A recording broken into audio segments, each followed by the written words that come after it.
Shalom everyone and welcome to Rise of the Joshua Generation. सबको शांति हो। यहोशू पीढ़ी के उदय इस कार्यक्रम में आप सबका स्वागत करते हैं। And I pray that you are being blessed by God's word in these programs. इस कार्यक्रम के द्वारा प्रभु के वचन के द्वारा आप आशीष पाने के लिए मैं प्रार्थना करता हूँ। Please do write to us and send in your requests and feedbacks. जरूर दया करके आप हमें लिख के बताइए उस विषय के बारे में और अपनी विनतियों को भी बताएं। And please remember us in your prayers. दया करके अपनी प्रार्थनाओं में हमें भी स्मरण करिए। Please pray for this ministry. दया करके इस सेविकाई के लिए प्रार्थना करिए। Because this ministry is God's voice in the end times. क्योंकि ये सेविकाई अंतिम दिनों के लिए परमेश्वर की वाणी है। And this ministry has a call to prepare the bride of Jesus Christ before he comes back. ये सेविकाई की बुलाहट ये है कि यीशु मसीह की आगमन से पहले अपने दुल्हन को तैयार करने पाएं। So please continue to pray for us. इसलिए लगातार दया करके हमारे लिए प्रार्थना करिए। We have been learning about Job's journey of worship. हम सब अय्यूब की आराधना के सफर के विषय में अध्ययन करते आ रहे हैं। We were learning about how God is taking him to visitations now. हम ये सीखते आ रहे हैं कि कैसा परमेश्वर इन चीजों का दिखाते हुए आ रहे हैं। In his experiences, his revelation is growing. इस अनुभव के द्वारा उसके प्रकाशन बढ़ता जा रहा है। You know, revelations just does not come by itself. क्या आप जानते हैं प्रकाशन अपने आप से वो आपके पास नहीं आ सकता है। God takes you through suffering. परमेश्वर आपको दुख में से ले जाते हैं। And in the midst of that suffering, God teaches you the hidden pearls of revelation. इस दुख उठाने के द्वारा उस मध्य में से परमेश्वर उस प्रकाशन के कुछ मोतियों का आपको दिखाने लग जाते हैं। If you have seen an oyster, क्या आपने सीप को देखा है? some oysters have pearls inside them. कुछ सीप के अंदर वो मोतियां होती हैं। That's why they are highly cultivated for the priceless pearls. इसी वजह से वो इस बहुमूल्य मोती के वजह से उसकी फसल की जाती है। Not all oysters have the pearls. मगर हर सीप के अंदर मोती नहीं होता है। Only a few. सिर्फ कुछ में होता है। You know how a pearl is formed? आप जानते हैं वो मोती कैसे उत्पन्न होता है? When grains of sand enters the oyster's body. जब उस सीप के अंदर मिट्टी का तिनके घुस जाते हैं। And this grains of sand causes great irritation in the body. ये मिट्टी के तिनके उसके बदन के अंदर एक प्रकार की असुविधा उत्पन्न करता है। It causes great pain and discomfort. उसके लिए एक दर्द को उत्पन्न करता है, आराम को बिगाड़ देता है। And this oyster cannot take this grain of sand outside. ये सीप उस मिट्टी के तिनके को बाहर नहीं निकाल पाता है। So in order to overcome this pain, इस दर्द पर जयवंत होने के लिए this oyster secretes a particular kind of fluid. ये सीप एक प्रकार के तरल पदार्थ निकालने लग जाते हैं। And this fluid covers these grains of sand or mud. तब ये तरल पदार्थ जो है उस तिनकों को ढकने लग जाती है। And bigger the grains of sand or stones, the bigger the pearl will be formed. जितना मोटा जितना बड़ा वो तिनका रहता है उतना ही वो मोती मोटा और बड़ा रहता है। In the same way, ठीक इसी रीति से the pain a person goes through जो दर्द एक व्यक्ति गुजरता है will be translated into pearls in God's kingdom. वो परमेश्वर के राज्य में मोती में परिवर्तित हो जाता है। We may have to go through discomfort. हम अपने आराम को खोने की जरूरत हो जाती है। We may have to go through suffering. हमें दुख उठाना पड़ जाता है। Our comfort zone may be shaken.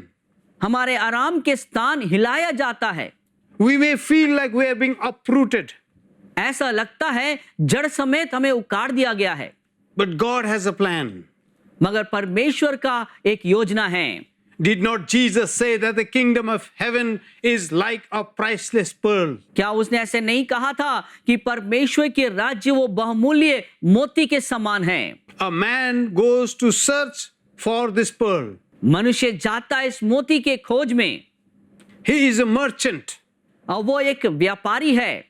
And when he sees that pearl of great value, जब वो बेशकीमती मोती को देखता है, He sells all those smaller pearls that he has. बाकी उसके पास जो भी छोटी छोटी मोतियां उसे बेच देता है, And then he buys that pearl of great value. वो बेशकीमती उस मोती को उस वक्त उसे खरीद लेता है, Because this is worth having it. क्योंकि ये पाना उसके लिए बड़ा योग्य है। My dear young Joshuas, मेरे प्रिय युवा यहोशुए, God takes you through discomfort परमेश्वर ऐसे बेआराम परिस्थितियों में ले चलते हैं, because God wants to create a pearl in your life. क्योंकि परमेश्वर आपके अंदर मोतियों को उत्पन्न करना चाहते हैं। That is God's kingdom. वो परमेश्वर का राज्य है। You know, in book of Revelation, प्रकाशित वाक्य की पुस्तक में in that new Jerusalem, उस नई यरूशलेम के अंदर the Bible says बाइबल बताता है that the gates of that city is made of pearls. उस नगर की द्वार मोतियों से बनाया गया है। One big, huge pearl. एक बड़ी विशाल मोती, And you enter through that pearl आप उस मोतियों के बीच में से अंदर प्रवेश करते हैं, because it is the door. क्योंकि वही वो द्वार है। In the same way, ठीक वैसा ही the pearl that God creates in you, जो मोती परमेश्वर आपके जीवन में उत्पन्न किया है, they become the doorway of heaven. वो स्वर्ग के लिए द्वार बन जाता है। And how does that mud enter an oyster's body? इस सीप के बदन के अंदर ये मिट्टी का तिनका कैसा घुस जाता है? It doesn't enter when an oyster is just lying flat on the seabed. जब वो समुद्र के किनारे या समुद्र के अंदर जब ये सीप ऐसा पड़ा रहता है, उसके अंदर नहीं जाता है, Nothing happens. कुछ होता नहीं है। Nothing happens when the oyster is sleeping. जब ये सीप सोया पड़ा रहता है तो कुछ नहीं होता है। Nothing happens when the oyster is comfortable. जब ये सीप आरामदायक परिस्थिति में रहता है तो कुछ नहीं होता है। Christianity is just a religion. मसीहत सिर्फ एक धर्म है। Nothing happens to that oyster. उस सीप के लिए कुछ हो नहीं रहा है। But one day, मगर अचानक एक दिन this oyster decides to move to another place. मगर ये सीप कोशिश करता है, निर्णय लेता कि दूसरे स्थान जाने के लिए। He's fed up of sitting in one place. एक ही स्थान में पड़ा हुआ वो थक जाता है। It is fed up of doing the same thing all over again with the same monotonous routine way of doing life. वो सीप थक जाता है एक ही प्रकार के कार्य जो रोजमर्रे हर वक्त ऐसे ही जो कार्य करते रहते हैं। It wants to move out. वो चाहता है कि वहां से निकल के आने पाए। It wants to move to a higher ground. वो चाहता है कि ऊंची जमीन में पहुंचने पाए। It wants to move from one glory to the next glory. एक महिमा से दूसरी महिमा की ओर बढ़ता जाना चाहता है। So it starts shaking its cells तब वो अपने आप को हिलाने लगता है, because it has to move now. क्योंकि वो अभी अपने आप को वहां से निकालना है। The time has come. समय आ चुका है। Enough of listening to Goliaths. गोलियातों के बारे में सुनना काफी हो चुका है। It's time to take action. अब समय है कि हम कार्य पे निकलने पाएं। Let the body of Jesus Christ move. परमेश्वर यीशु की देह अभी हिलने पाए Let's move to the next glory. और दूसरे महिमा में वो आगे बढ़ने पाए। So when it decides to move, इसलिए जब वो निर्णय लेता है वहां से चलने के लिए, it just shakes and shatters the sands and mud around it. वो अपने चारों तरफ की मिट्टियों को हिला देता है, उस धूल को वो उड़ा देता है। The seabed gets disturbed. अब वो समुद्र तल जो है हिलने लग जाता है। And then that is when sands start entering its body. तभी वो समय है, वो मिट्टी उसके अंदर घुसने लगता है। My dear Joshuas, मेरे प्रिय यहोशुए, when you decide to move, जब आप निर्णय लेते हैं आगे बढ़ने के लिए, when you decide to walk from one glory to another glory, जब आप निर्णय लेते हैं एक महिमा से दूसरे महिमा की ओर जाने के लिए, that's when disturbances happen. तब ही इस प्रकार की गड़बड़ियां होने लगती हैं। When you begin to listen to God's voice, जब आप परमेश्वर की आवाज को सुनने के लिए तय करते हैं, then things starts happening in the spiritual realm. तब आत्मिक श्रेणी में ऐसे कार्य होना शुरू होता है। Job chapter 10 verses 12 and 13. अय्यूब की पुस्तक 10 अध्याय 12 और 13 पद। Now Job is discovering God's ultimate purpose in all this event in his life. अब अय्यूब अपने जीवन के इन सारे घटना में परमेश्वर के अंतिम उस उद्देश्य को जानने लगा। You have granted me life and steadfast love, and your care has preserved my spirit. Yet these things you hid in your heart. I know that this was your purpose. तूने मुझे जीवन दिया और मुझ पर करुणा की है, और तेरी चौकसी से मेरे प्राण की रक्षा हुई है। तो भी तूने ऐसी बातों को अपने मन में छुपा रखा। मैं जान गया कि तूने ऐसा ही करने की ठान लिया है। Hallelujah. Hallelujah. You know, God hides things in his heart. परमेश्वर चीजों को अपने हृदय में छुपाते हैं। He doesn't tell everyone everything. हर एक से हर बात वो बताते नहीं हैं। There are so many mysteries hidden in the heart of God. परमेश्वर के हृदय में बहुत से भेद छुपा हुआ है। There are things hidden in God's heart for your life. आपके जीवन के बारे में विषय परमेश्वर के हृदय में छुपा हुआ है। There are deep secrets that God has in store. एक गहरी भेद है जो परमेश्वर ने बटोर के रखा है। We don't share our secrets with everyone. हम अपने भेद को हर एक से बांटते नहीं हैं। We don't call people walking in the street and say, "Oh, come on, I have my secret to share with you. Come on, come near me." सड़कों में आने जाने वालों को बुलाकर ये नहीं कहते हैं, मेरे जीवन के बहुत सारे ऐसे गुप्त बात है, मैं आपको बताना चाहता हूं। We share the deepest of secrets to the closest people around our lives. हमारे जीवन की गहरी गुप्त बातों को हमारे जीवन के करीबी लोगों से हम बताते हैं। Now God is opening his heart to Job. अब परमेश्वर अपने हृदय अय्यूब के लिए खुलासा करते हैं। Job is catching a glimpse of God's heart now. अब अय्यूब परमेश्वर के हृदय की एक झलक पा रहा है। Isn't it wonderful? क्या यह अद्भुत बात नहीं है? 1 Corinthians chapter 2 verse 16 says, पहला कुरिन्थियों 2 अध्याय 16 पद इस प्रकार कहता है, "We have the mind of Christ." हम में मसीह का मन पाए हैं।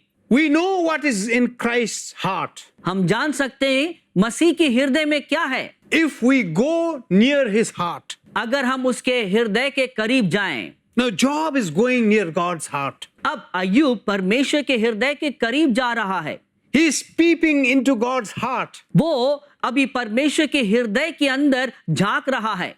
And he says, और वो कहते हैं, "Now I know this was your purpose. अब मैं जान चुका हूं यही आपकी उद्देश्य है। And you had hidden it in your heart, isn't it, God? परमेश्वर आपने अपने हृदय में छुपा रखा है ना। You didn't show it to me. आपने मुझे दिखाया नहीं था। You didn't tell to anyone. किसी से आपने बताया नहीं। But quietly you are preserving my soul. मगर आराम से आप मेरी प्राण की रक्षा कर रहे थे। You granted me life. आपने मुझे जीवन प्रदान करी। I did not die. मैं मर नहीं गया था।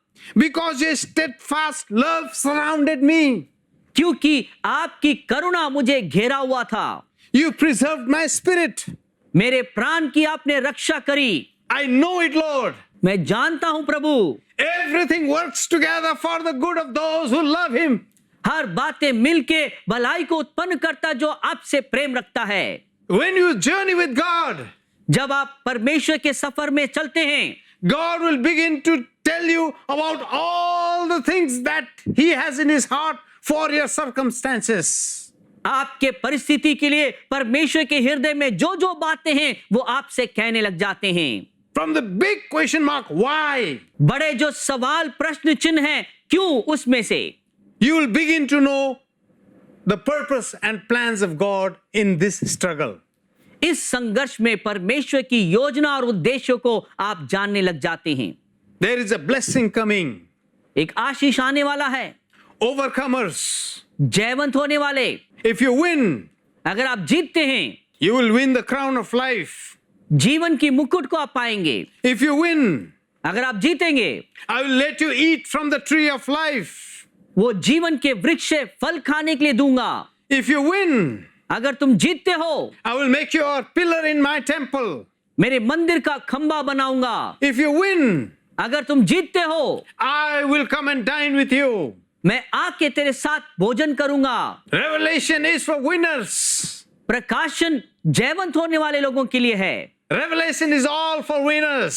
प्रकाशन सब वो जयवंत होने वाले लोगों के लिए है। My dear brothers and sisters, मेरे प्रिय भाइयों बहनों, Job is winning अय्यूब यहाँ पे जीत पा रहा है, because in the journey of pain, क्योंकि इस दर्द के सफर में he is finding God's purpose for his life. अपने जीवन के उद्देश्य परमेश्वर का वो जानने लग गया है। Genesis 41 verses 51 and 52. उत्पत्ति उसके 41वें अध्याय के 51 और 52 पद। God gave Joseph 2 sons in Egypt, मिस्र में यूसुफ के लिए परमेश्वर ने 2 बेटों को दिया। and these sons are very interesting. ये बेटे बहुत ही दिलचस्प है। I want you to remember their names. मैं चाहता हूं कि आप उनके नामों को याद रखें। Let's read. आइए हम पढ़ें। Joseph called the name of the firstborn Manasseh, for he said, God has made me forget all my hardship and all my father's house. The name of the second he called Ephraim, for God has made me fruitful in the land of my affliction. Yusuf ने अपने जेठे का नाम यह कह के मनेशे रखा कि परमेश्वर ने मुझसे मेरा सारा कलेश और मेरा पिता का सारा घराना बुला दिया है। दूसरे का नाम उसने यह कहकर एप्रेम रखा कि मुझे दुख भोगने के देश में परमेश्वर ने फलवंत किया है। Let us remember these 2 sons. आइए इन 2 बेटों को याद रखें। The first son, पहला बेटा Manasseh, मनेशे, God has made me forget. परमेश्वर ने मुझे सब बातों को बुलाने के लिए किया। How does God bless you? कैसा परमेश्वर आपको आशीष देते हैं? First thing, पहला, forget. भूल जाएं, Forget the past. अतीत को भूल जाएं, Forget your father's house. पिता को घर को भूल जाएं।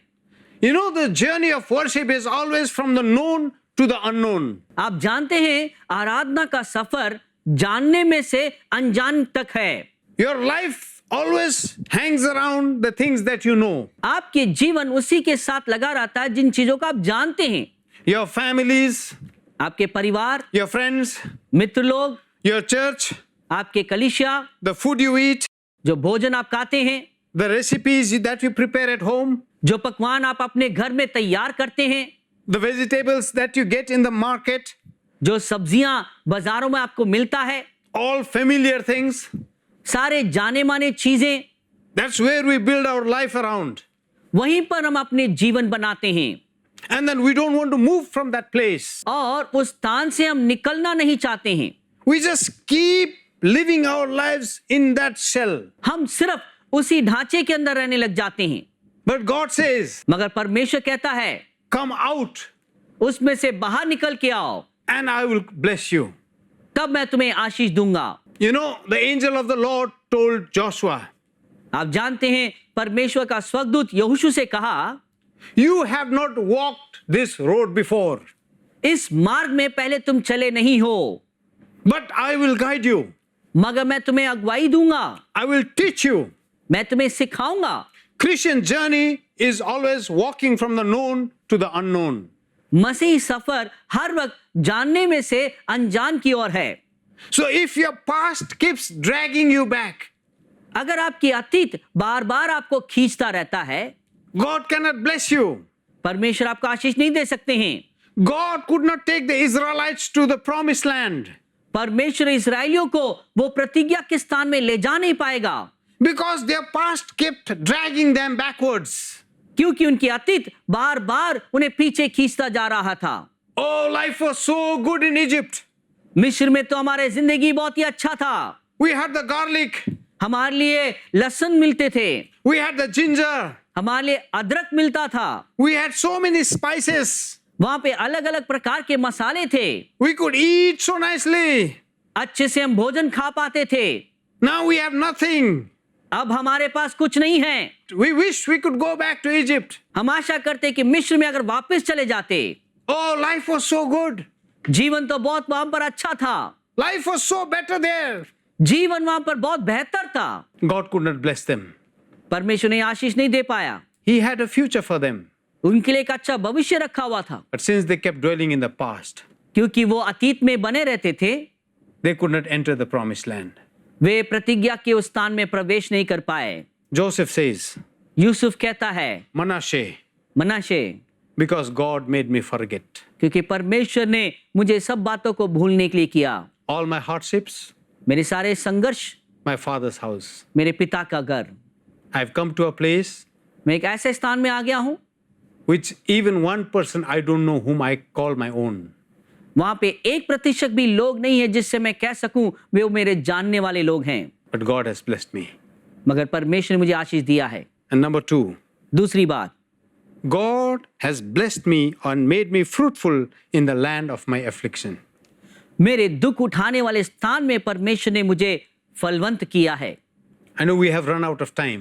हम जानते हैं समय खत्म हो गया है, We will continue next week अगले हफ्ते से जारी रखेंगे, because this is going to be an interesting study क्योंकि एक दिलचस्प अध्ययन होने वाला है for the last days army.